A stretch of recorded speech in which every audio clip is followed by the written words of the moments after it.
My name is Andrew Thorp King, and this is the Failure Rules podcast, because after it sucks, failure rules.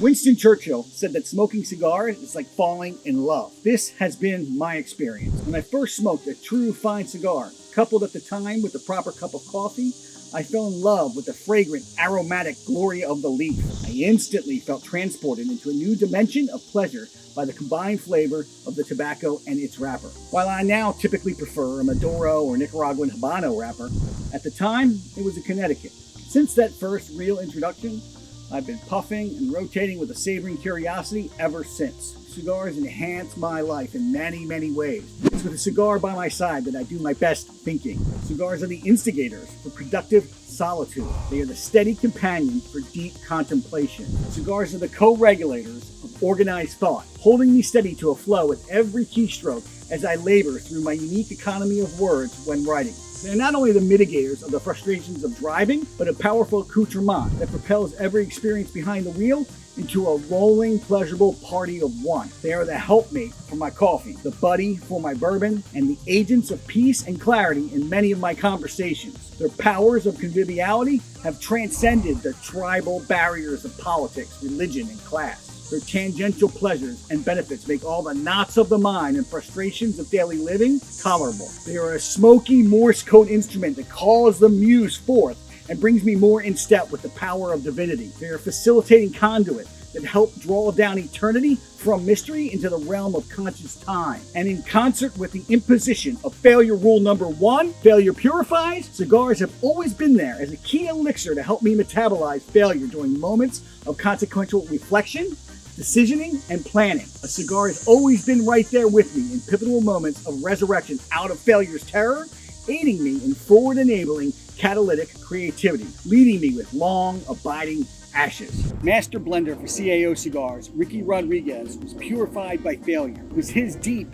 inescapable love of cigars that helped lift him out of failure and sink him with his unique calling journey. From an early age, Ricky felt like he was born to lose. His family immigrated to the U.S. from Cuba. He was born and raised in Tampa, Florida. With a tumultuous home life and no father figure, Ricky ran away in his early teens and lived with his girlfriend. Ricky chose to embrace exile for a chance to find his way forward. Yet while feeling like he was born to lose, he was intent to live to win. Maternalized by the relationship, his girlfriend at the time guided him through many of life's coming-of-age lessons. She even taught him how to shave. As Ricky continued his life, he took some treacherous turns into some bad decisions and risky associations. At one point, he somehow found himself babysitting a house full of cocaine for a nefarious associate. Within the mix of this incident, he also somehow experienced a Dick Cheney moment. He accidentally shot a friend in the ear. Guns, cocaine, and fear didn't blend well. Ricky knew his life needed a hard redirect if he was to avoid any more failures of bad decisions. Failure was in the process of purifying him,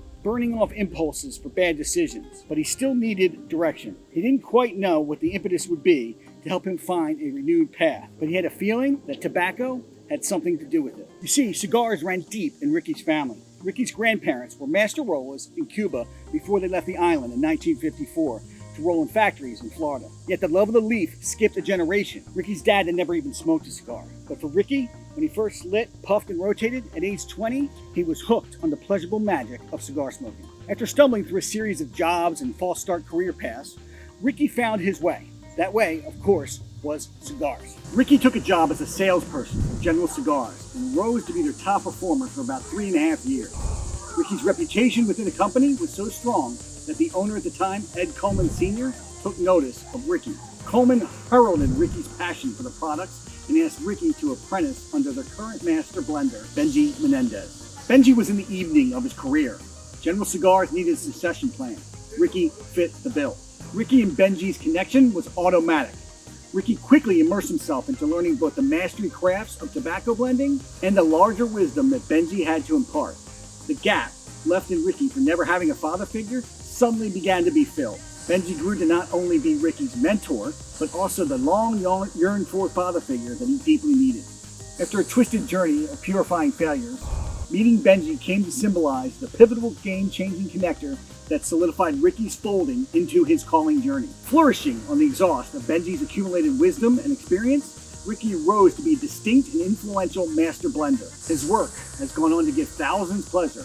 He's brought cigar lovers amazing sticks in the CAO Flathead line, limited Amazon Basin releases, and many other great smokes. Like me, Cigars played a practical, central, and symbolic role in Ricky's failure story and his resurrection into the glory of his calling journey. During the Revolutionary War, George Washington lobbied the Continental Congress to please send tobacco if they couldn't send money. He wanted the tobacco for his soldiers, to ease their stress amidst the many breakdowns and failures of war.